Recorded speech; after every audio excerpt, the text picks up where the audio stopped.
Hello everyone, we created a video tutorial explaining how to use ROS2, MoveIt2 and C++ to control the position and orientation of the robot in space. Over here you can see the C++ file, and over here we can specify the position of the end effector of the robot and the orientation. We can specify the position, for example, 0.3, minus 0.3 for y, and for example z 0.4.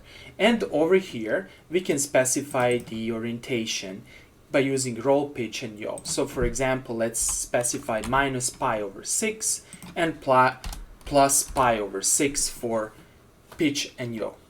I will save this, then I will compile my code, that is, I will build my C++ file.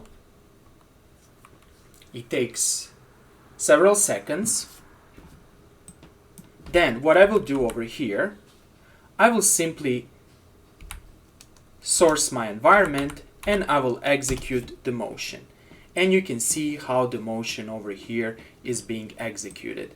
We are going to another position over here.